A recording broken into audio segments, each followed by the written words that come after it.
Hello, everyone. Welcome to the Currency of Anarchy. I'm Josh Davis. Michael Freeman.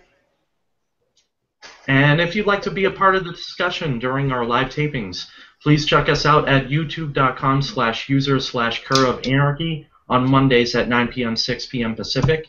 And you can see the final product at the same channel at youtube.com/user/Cur of Anarchy on Wednesdays at 3 p.m. Eastern, noon Pacific.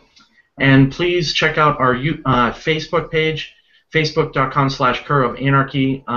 We'll have a thread up there so you can post questions and comments right there. And you can also Facebook message either me or Michael during that taping, and we'll certainly get to it. And now a word from our sponsors. Holly Cogburn runs Homebody, a body care, vanity, and cosmetic products company. She contracts using USD, Bitcoin, and barter. She is proud to say that she started the business without the assistance of bank loans. In her words, fuck bank loans and fuck their interest rates. For the most part, fuck banks. She has paid her startup costs out of pocket and has steadily and sustainably grown from there. She believes in a free, fair, and reputation-based market, relying on word of mouth. So please, find Holly at homebodyco.com or facebook.com/homebodyco. So, Michael, this is our roundtable discussion group thing. We have a group chat like every month, and it seems that we always have Liberty Doll, by the way. Michael, take it away. Sure. There's actually a point that I would like to make about always having Liberty Doll. I got into this with a mutual friend of Nikki and mine on, I don't know, one of her outlets. She has a few. I noticed a serious lack of legitimacy and consistency with females in the liberty movement right now. Like, there's not a single one celebritarian, the big ones, not the bottom of the barrel like us, who. And I notice a serious lack of consistency, and there's not much for me to go on. There's not a single one that I can honestly say I enjoy their content right now.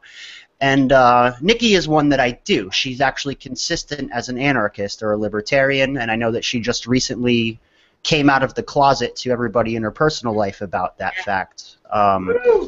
So my goal here is to get Nikki famous, man. Let's just let her wreck Josie the Outlaw. Let's have Nikki wreck Julie Borowski, right? We need a better face. Oh, thank God, yes. I'm halfway joking, but I do kind of mean that. So that's Liberty Doll. Go ahead. At least I have better fashion sense, right? If that's how you're going to start your celebritarianism, then I'm not sure. Here we go. I'll appreciate this. This vape here has a little bomber girl. Wait, I gotta introduce everybody before we start nitpicking here. So that's Liberty Doll. Nikki, you can check her out at libertydoll.com, I think. Yeah, on libertydoll.com. Right, and on Facebook, I'm sure she does the rest of the social media. She has a low and slow YouTube channel that she fails to update that you can check out as well. So, Nikki, what's up with you? Wait, with me? Yeah, what's up? Nothing. Snow is up. Lots and lots and lots of snow is up.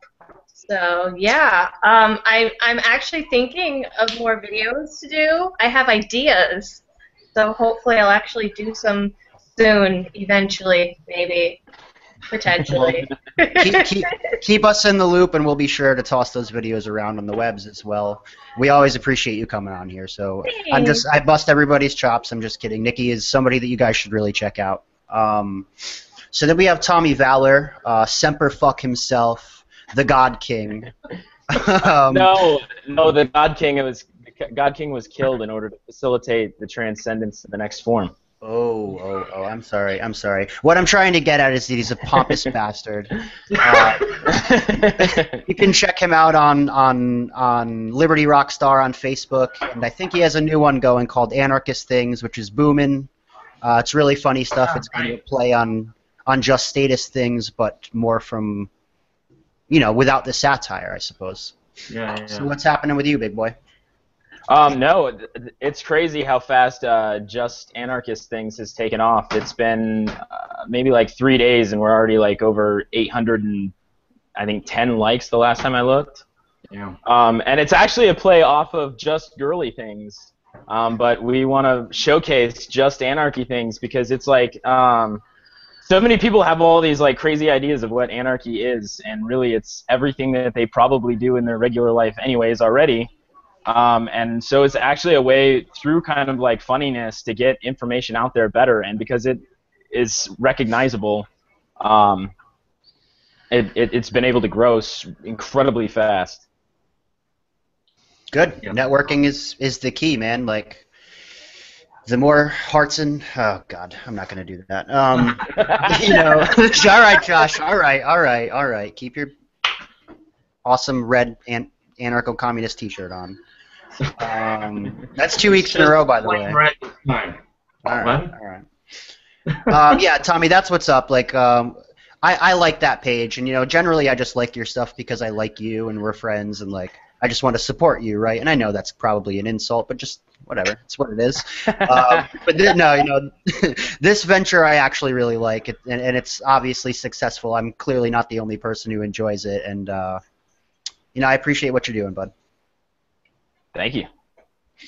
So then we have Red Fox, who's a self-proclaimed anarcho-capitalist who's from Rhode Island. From what I gather, he's a free market entrepreneur, agorist who believes in operating outside of the state and no state solutions. What's happening with you, man? Well, I got a lot of projects in the works. I do a lot of prepping, homesteading. I just recently am in the process of buying a house and building a full workshop. And eventually I'd like to get into reloading and basically just working under the state's nose and just doing all those little things the leftists in our lovely state don't like us to do. I'm also working with a couple of other fellow ANCAPs, and they want to mint alternative currencies in silver, and I was working out a deal that perhaps I could build up my own coffers in silver in exchange for making unique coins. It's going to be known as the clam, you know, kind of like the Family Guy reference, and it'll be pretty sweet because it'll be made in Rhode Island, and we'll be able to trade those instead of dollars or the dime cards or whatever.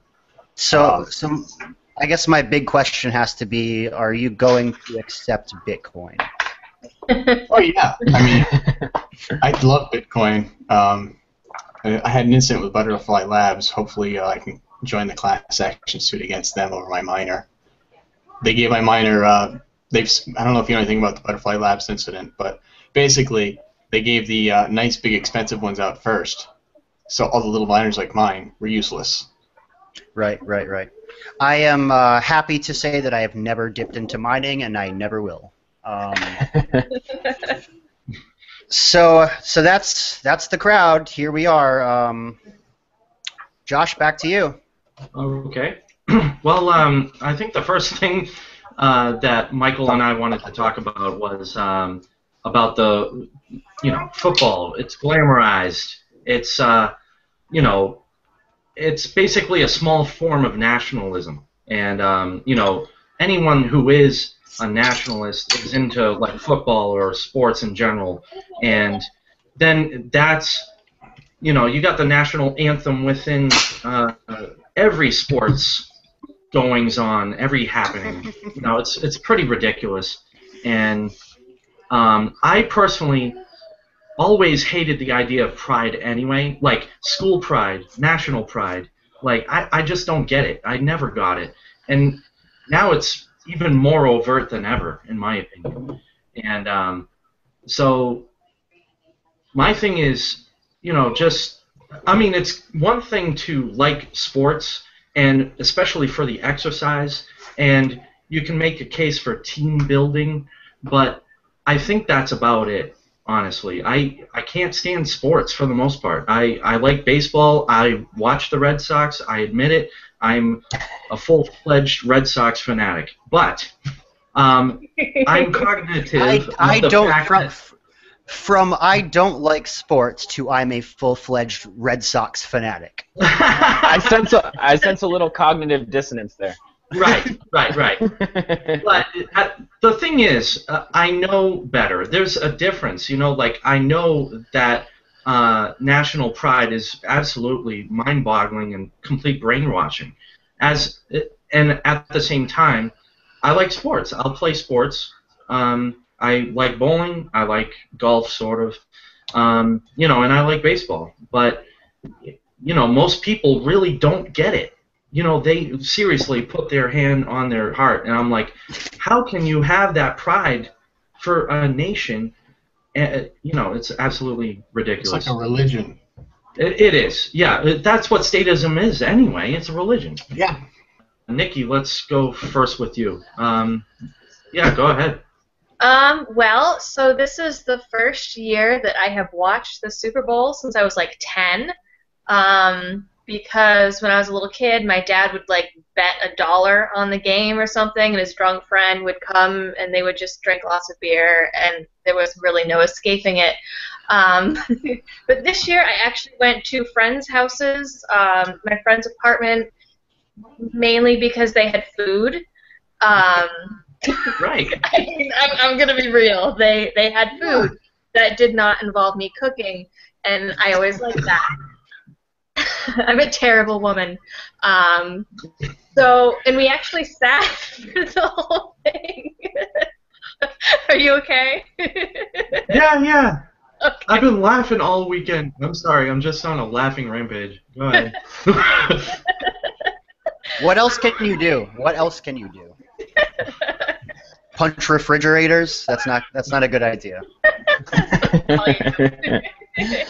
But anyways, yeah, so I watched it knowing nothing about the game. I was just like, oh, wow, there's people running and tackling, and I imagine that hurts really bad, and why are we watching this thing? Why does, 10 minutes take 2 hours? And it was just really interesting because whenever someone made a good play or a bad play, everybody was jumping off the couch and screaming, and it was we this and we that. And my fiance at one point actually said, hey, you're not on the team. This doesn't really involve you. And everyone got really quiet, and I think some people got a little upset, and they just didn't really want to talk about it. But yeah, I don't know. It was just a really surreal experience. It was kind of just like, I don't know, like when you're watching the Discovery Channel or National Geographic and there's like monkey fighting. Or she was the Jane Goodall. So yeah, and we even commented how we were these outsiders sort of in the middle of this watching everything, and it's a really interesting experience when you're not rooting for either side and everybody's just flipping out and crying at the commercials, and yeah, I don't know. It was a really surreal experience. The food was good though, so. Yeah, Tommy. Well, it was kind of funny. I didn't have any plans for the game. My brother had invited me over to his house, and I was going to go over there and watch the game. I sat down on my computer, and I ended up making like 7 memes for just anarchist things, and then in philosophical discussion about anything, I don't know exactly what it was. And I look up, and I'm like, man, it's midnight already. Where did my day go? I guess I missed the Super Bowl.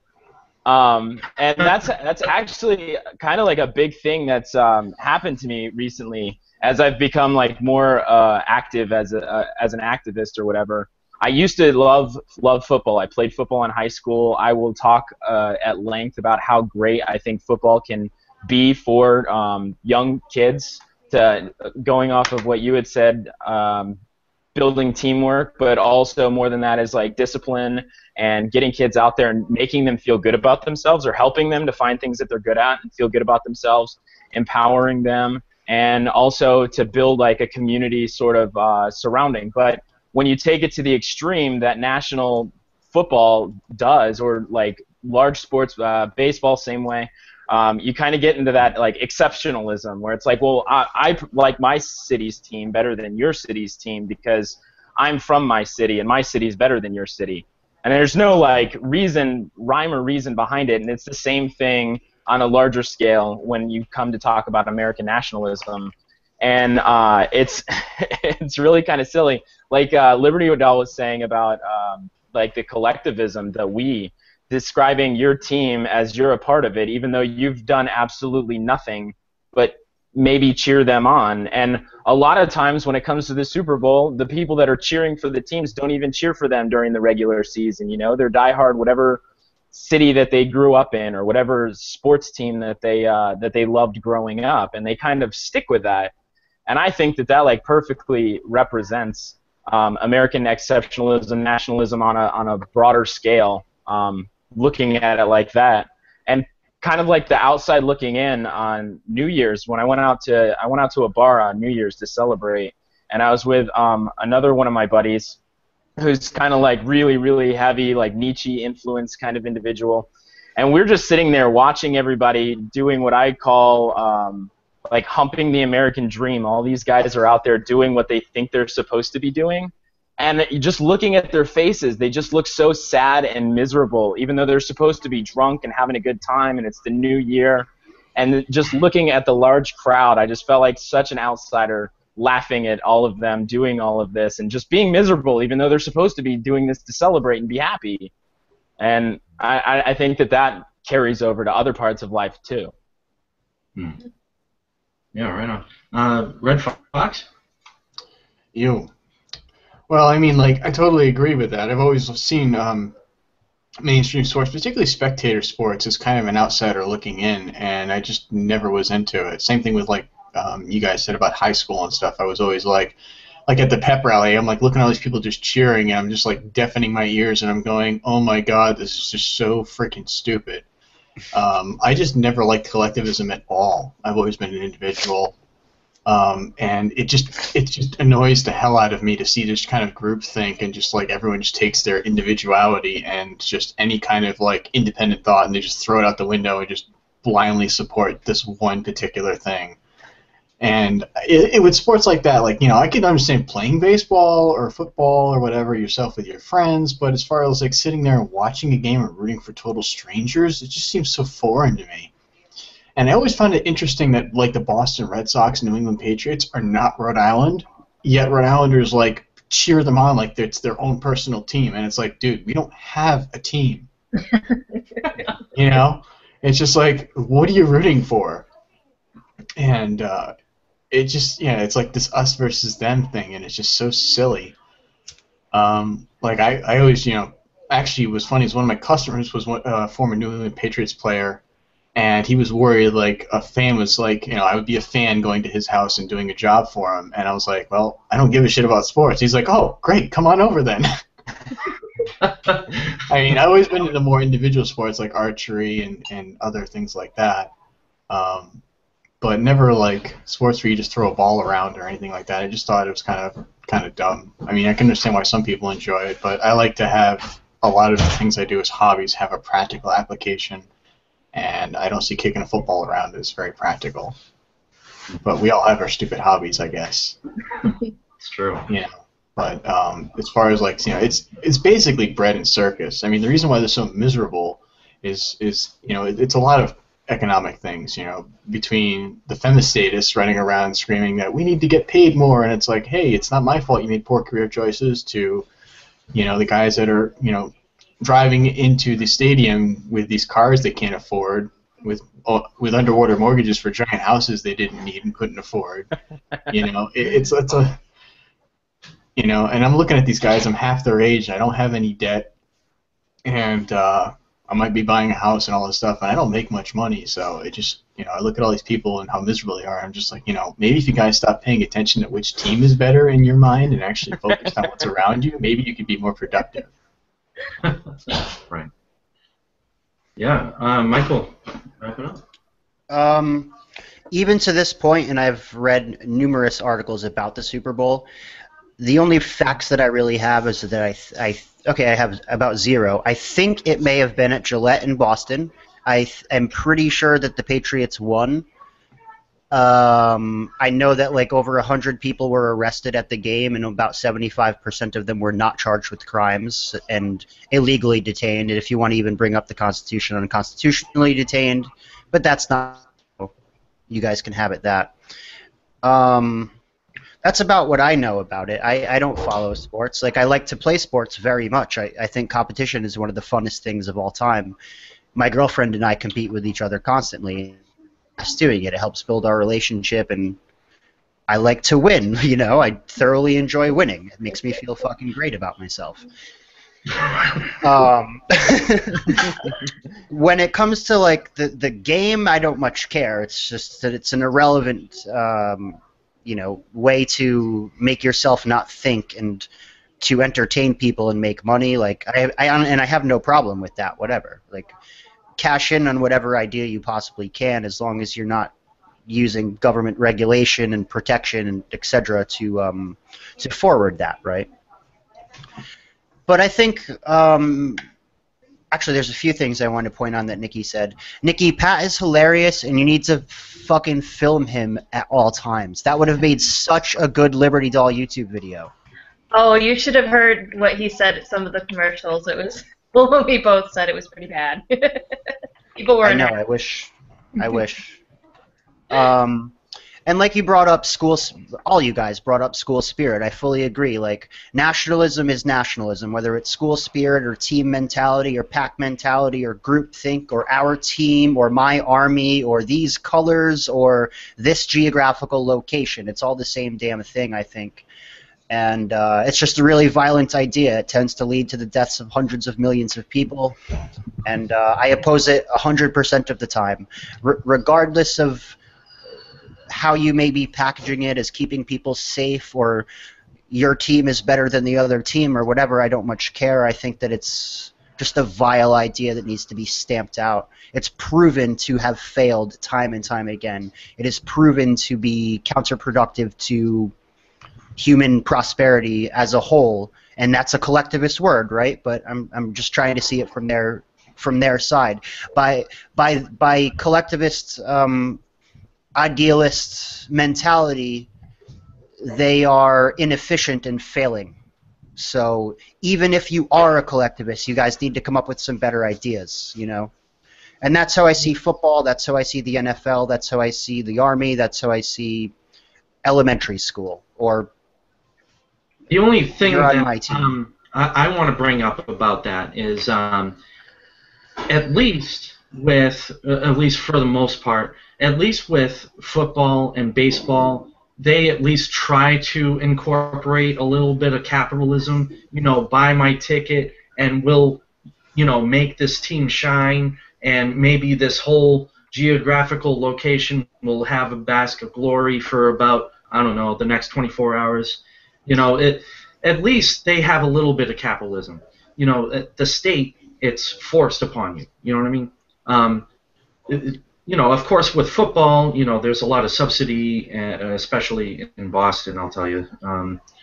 But in any case, yeah, obviously, it's a bunch of nationalism, and it's overt, and it's really scary.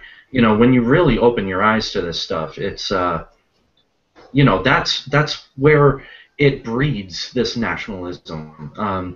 So, you know, if you think about historical perspective, Rome had the the Colosseum. Bread and circus. Right. You know, it just, you know, these things keeps on repeating. You know, every empire has their own form of, you know, breeding this, and it's really sick. You know, when you start to realize that this is an empire, you know, and this is going to die pretty soon. You know, we're in the final stages. You know what I mean?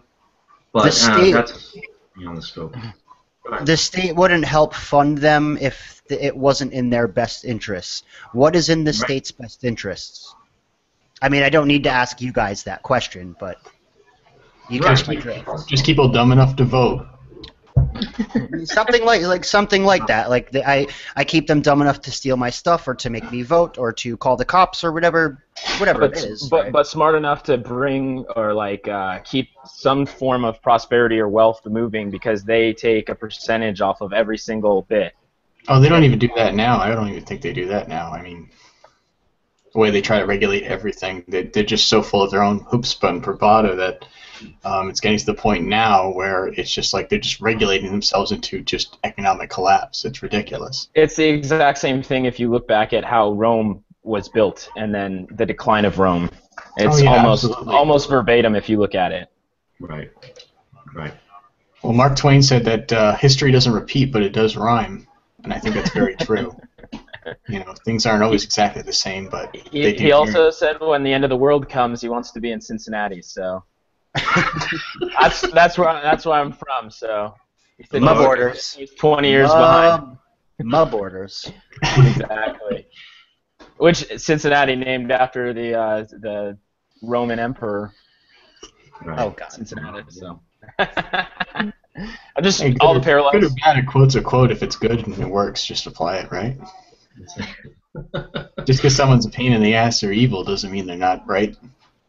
Sometimes a broke clock gets fixed or is right twice a day. Exactly. I love using. You don't catch flies with honey. You catch them with feces and fucking dead bodies.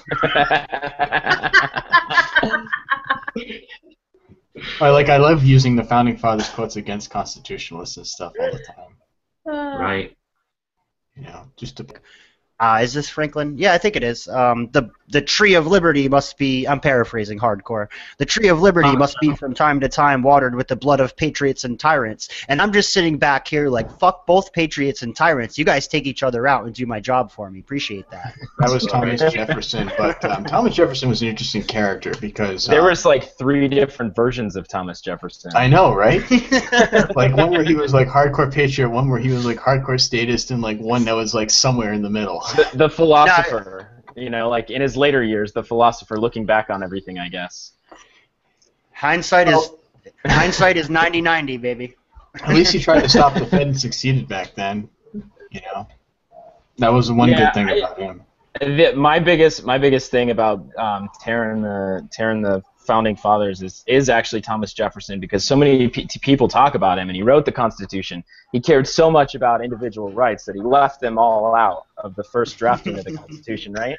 And then on top of that, he talked to, all humans are created equal, right? Except for, the ones that I own. Mm-hmm. And then he was rumored to have relations with the people that he owned. So it's like this guy who's saying how free we all are really was not practicing. Not only just relations, like bastard children that he abandoned with them. Oh, what would you call an American bastard? Not snow. Like, would that be sand? Would that be... One of my favorite ones is to use eagle. One of my favorites is when he uses George Washington, because they always praise him like he's almost a demigod, and I'm just like, you do realize that George Washington started the whiskey tax in Pennsylvania that was 25%. George Washington was the first commander of the army. That dude can fuck himself as far as Yeah. I mean, like, he's like, oh yeah, if we're going to fight a war over taxation of 3%, and we're going to replace it with 25% taxation on whiskey, and then we're going to, the whole part about the Declaration of Independence says you can overthrow unjust governments. Well, we're just going to sweep that one under the rug and just suppress you with the whiskey rebellion. The worst thing that you can ever do to me is tax my alcohol. I will end your fucking life. I mean, what else can you do in Pennsylvania, really? Except drink. It was like Pennsylvania, West Virginia, and Virginia. He marched 13,000 troops over there. And to quell this, right? And actually just last year, the same sort of thing happened. There was a gigantic ginseng bust. Ginseng, that thing that you take so you can remember stuff better, right? Well, in West Virginia, you're only allowed to harvest it during certain times of the year. Like 1 month early, these people had harvested a bunch of ginseng. It was like 13, or I forget the exact number, but there was a bunch of ginseng that was harvested, and they stole all of that, and then the police were able to sell that on the market and make all of that money on top of all the money that they also got from that. And it was supposedly this gigantic win on the war on drugs. We really got to get back on topic, but I just want to point out, like, that meme that's like the picture of the Escalade that the cops stole from the drug dealers, and there's like the sticker on the back of it, like, hey, we stole this car from a drug dealer's. Okay, they don't go this far, but we just steal your property and then we use it for ourselves, you slimy bastards. If they don't use it, they sell it and capitalize on all the money. It shows their true colors. And who do they aim these types of auctions at? Dumb fucking veterans who are E3s like our idiot asses were, right? The lemon lot. Anyways, no, we should get back on topic. We should. Josh. All right, yeah, I'll steal it. So actually, Nikki brought up the fact that she wanted to talk about the commercials that were on the Super Bowl as well, and I think that's a great idea. One is sticking out in her mind really badly, and you know what, Nikki, I'll give it to you, okay? Okay. So I don't know if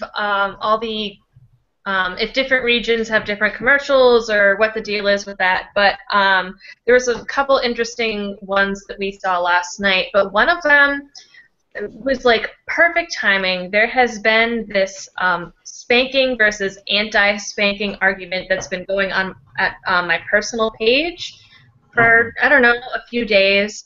I actually posted this sort of infographic that talked about all the psychological effects of spanking on children and how it can damage their mental health and lead to crime later in life. And the only thing that spanking is actually associated with as far as discipline is just immediate compliance. Nothing else. The child doesn't really learn anything.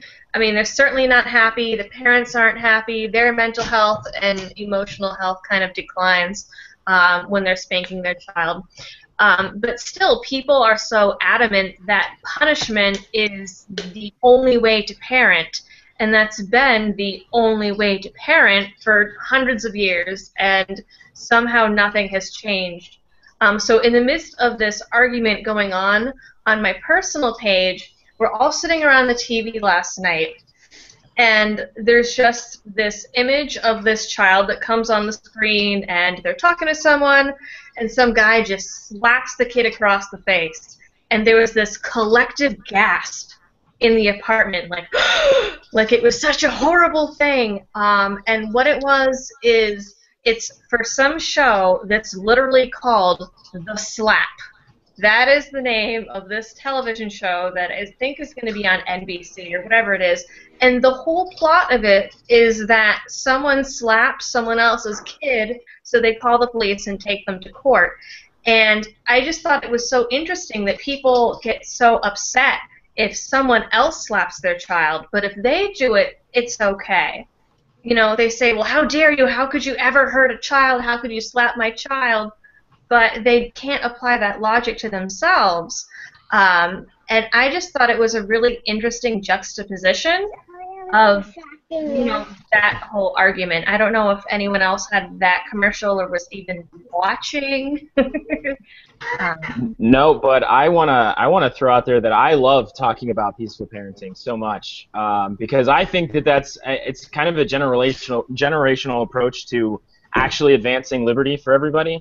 But it's so important because, like I always say, like authoritarianism starts at home, and like just immediately conforming to authority rules, rules, arbitrary edicts that your parents set down in front of you, and but I think that's incredibly important to talk about because it applies to adults too. About like positive reinforcement and innovative ways to teach and mentor others. Like if another adult does something that you disagree with, you can't hit them, right?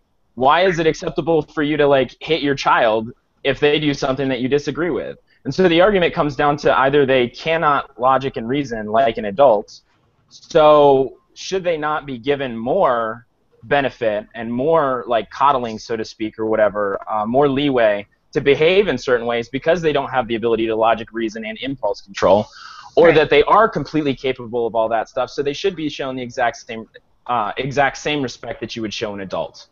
Absolutely, and if we were to take that even a step further and saying, okay, so kids can't have they don't have logic, they don't have reason, so they can't figure out themselves, and so you spank your kid. But if you do that to, say, an Alzheimer's or dementia patient that doesn't have logic or reasoning, they are essentially in their mind a child. That's considered elder abuse. You go to jail for that. It might even be a felony. I'm not sure if you get like assault and battery on someone over 65 or a disabled person. And it's like, well, so it's just amazing how the logic just sort of stops short, you know? And a lot of people that I have that conversation with, sorry, Michael, they're always use extremely dismissive language when they're defending the action itself, and it's like, well, it's not so bad. And I think part of it is really just like, it's usually something that happened to them. And Right. when you're an abuser, or if somebody is an abuser, generally they use more than just physical punishment. There's always some sort of emotional punishment that's on top of that, because a physical abuser will emotionally and verbally like mold the abusee, basically. And so like in their mindset as an adult, having been spanked as children, and your parents are infallible the entire time you're growing up, you have to come to the conclusion, or you have to come to the realization that you were traumatized as a child, and then you have to really dig deep and look at all of the other stuff that you looked past, all of the other emotional stuff. So that's why it's such a hard barrier to break through when you're having conversations with people like that. This is not my turn. I'm supposed to go last, but I just have to interject. You guys are like, well, where does this come from? And you know, these people abuse their children and feel that they have the right to do so. And why is that? And I'm pretty sure that I know why. They believe that their kids are property. They believe that they own their children, right?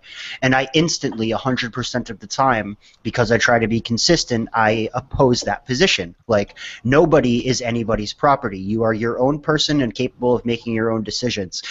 Even a baby can figure out something like language on its own, does not need to be controlled by you. It does not need to be forced and violated against and have violence committed against it in order to bend it to your will. It's a human being, not a desk lamp. Yeah, my daughter she's 4 years old, completely free of like anybody else's terms or words or whatever, said to me one day, because I was trying to get her to clean up her toys so that I could vacuum my living room, and she was like, well, Daddy, I just do what you do, and you never clean up your workspace.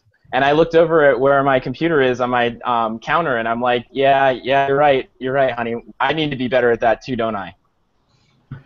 My nephew's the same way. Whenever he's over at his grandmother's house, he actually like will pick up the Swiffer and help my mother clean. It's so cute. The kid's more interested in mowing the lawn and doing chores than just sitting around playing with toys. It's actually pretty awesome. Wow, that's interesting. But I think like with this whole spanking thing is it comes down to moral, like with most things in the philosophy of liberty and anarcho-capitalism and other things, is it's a lack of moral consistency with them. You know, I mean, for starters, I mean, if you take a parent that spanks their child, then you're not going to win the argument with them, because then they'll have to admit to themselves that they are either bad parents, which they won't accept, or that their parents were bad, or et cetera, et cetera. So they're just going to avoid it altogether. For me, it's a complete lack of moral consistency. You know, it's like, you wouldn't hit your wife, why would you hit your kid? You know, and I can't stand people say that, oh, I was spanked and I turned out fine. I'm like, hey, I was sexually assaulted and I turned out fine. There's no consistency there. You know, it's just absolutely absurd. I'd rather, you know, it's just like the status and the whole war and everything. I'm like, I'd rather trade and negotiate with people than try and kill them. So, you know, if you have a problem with that, I think there's something fundamentally wrong with your moral compass. It's not me, it's you that's the problem. Right. I would... Personally, like, I think that it's kind of messed up when a parent can only, like, his only answer will be, because I said so. Oh my God, I hate that. Yeah.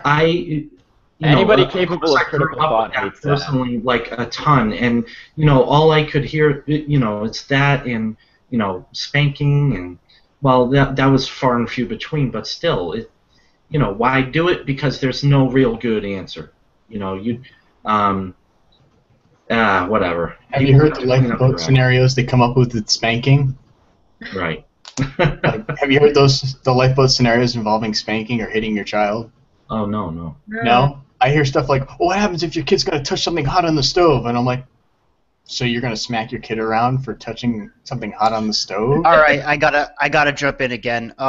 This is the same thing that us in Rhode Island and Massachusetts are going through right now, right? The implication here, like, I'm going to smack my kid for trying to get something hot off the stove, hurt your kid to stop your kid from hurting themselves, right? And I got sick of that before I finished saying it. But my point here is, like, right now, Karen and I are not allowed to park her car in the street, or they're going to come steal it, right? They're going to tow her car and seize her property, right? And what that really is the threat of murder. If you understand logic, reason, first principles, or anything about the state, right? And again, sick of that before I finish saying it. So the same logic applies to what you say about hitting your kid who's trying to grab a hot pan, right? These people are threatening me with murder in order to keep me safe on the roads. Yeah. Just you know, I don't have much more to say, but just really let that sink in for a few minutes. It's a lack of moral consistency. You can't have, you cannot have these dichotomies in simple reasoning. It doesn't make any sense. The reason why they can do that is because they just throw all these little exemptions and exceptions in their philosophy because they don't think about it. Well, I think the reason they can do it is because they can do whatever they want, and the majority of the cattle are going to agree with them. No matter I think what. it has more to do with the fact that between being raised in a sadist society, it's a combination of traditionalism, indoctrination, and just a perpetual cycle of violence. It's not just people people left to their own devices aren't naturally just going to do these things or agree with these things. I mean, like if you just took, like my friend just came from Colorado, and he, a lot of even the people that are constitutionalists or even the cops there after they passed those gun laws, they were just like, I didn't see nothing. It just because they understand the moral implications. It's like, no, this is stupid. This is wrong. We're not going to do this. And I'm not being a police apologist, I still wouldn't trust them, but, it's just because it's a small town and people there are more independent and think more independently, they're easier to reason with than, say, your average Rhode Island voter that somehow whines like Republicans, and then around the voting booth they all vote Democrat down the line. Oh, there's a very, very specific point I want to make, but... it was pointed out to me recently by a specific blonde person on the show that maybe I should drink a little bit less and smoke a little bit less weed when I do this, and maybe be a little bit less angry. Look at that! Oh no! So It wasn't a suggestion. It was an observation. I'm a therapist. No, I appreciate Nikki. I appreciate your observations. Like, if I seem like I drink too much or whatever, that's cool. Like, I'm gonna drink a few beers when I do this. That's just how I'm gonna do things, right? But I don't want to come off as some belligerent, But I'm really just busting your chops. You're good at that. Yeah. Hi, my name's Mike, and I'm an alcoholic. All right, slow down there, Red.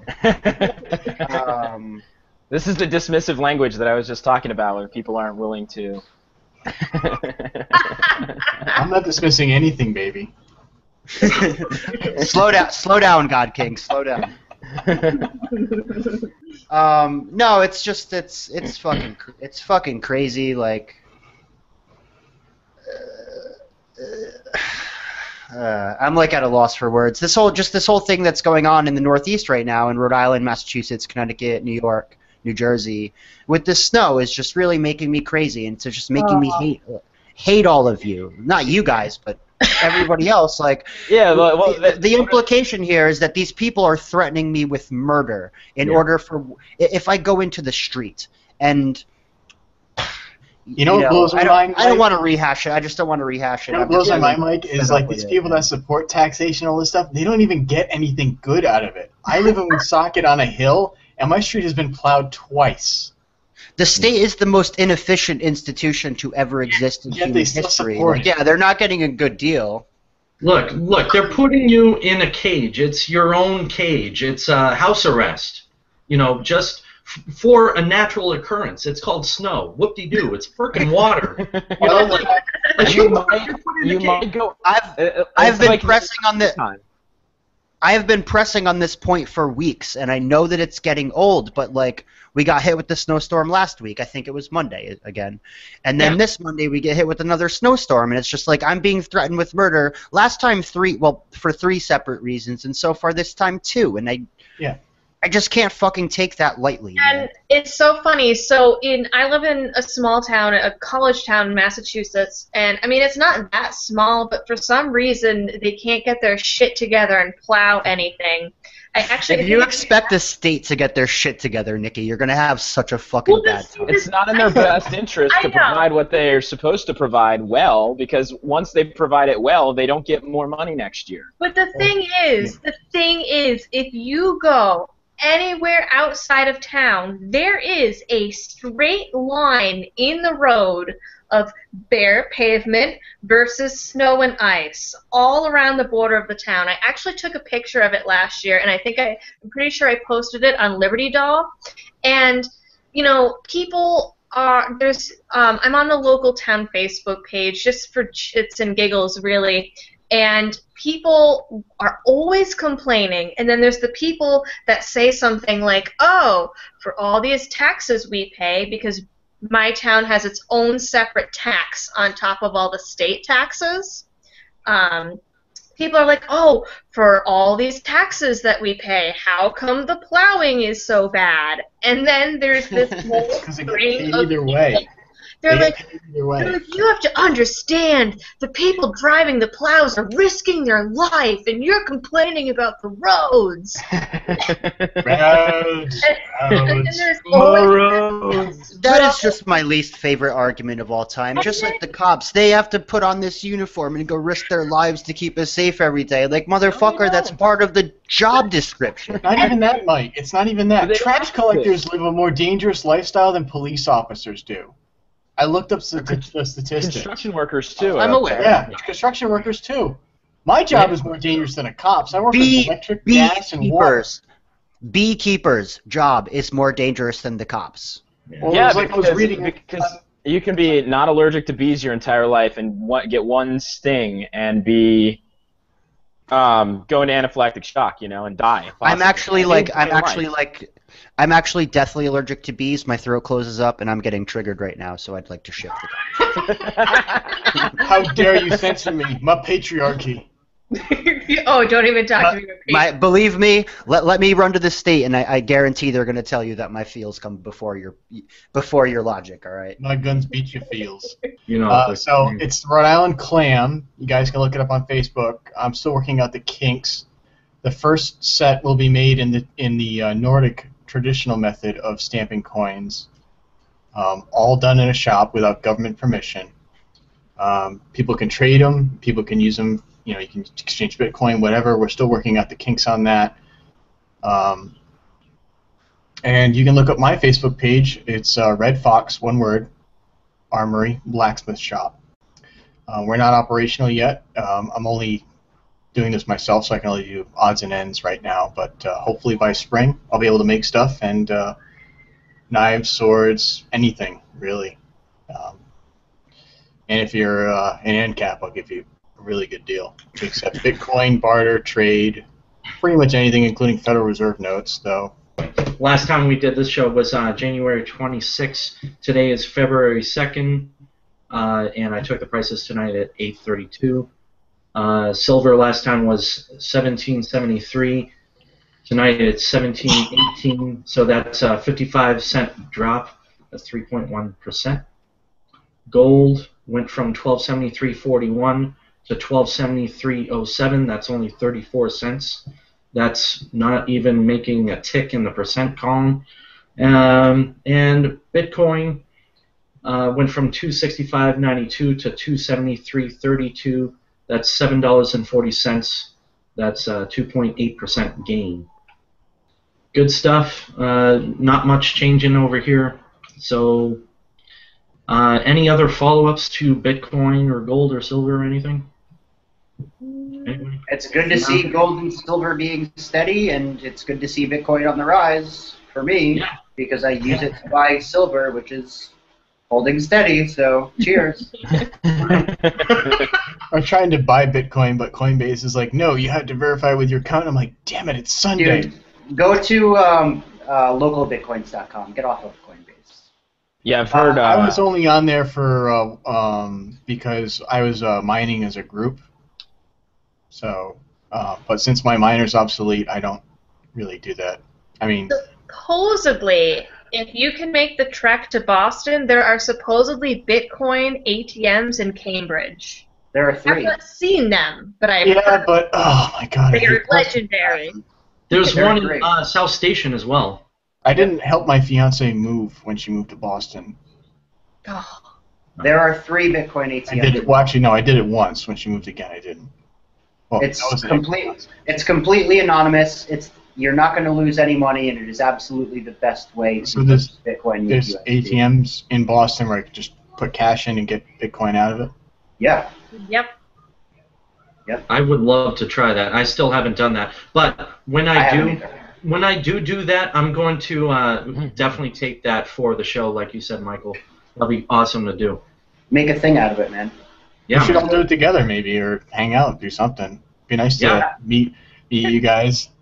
Yeah, Face to face for once. maybe I should plug this. I'm kind of under the radar, but I'd like to become more prominent and. Can you imagine if like this big group of people, a big group of us, just like descended on this ATM at South Station? I'm actually setting up this this video recorded, make it a thing.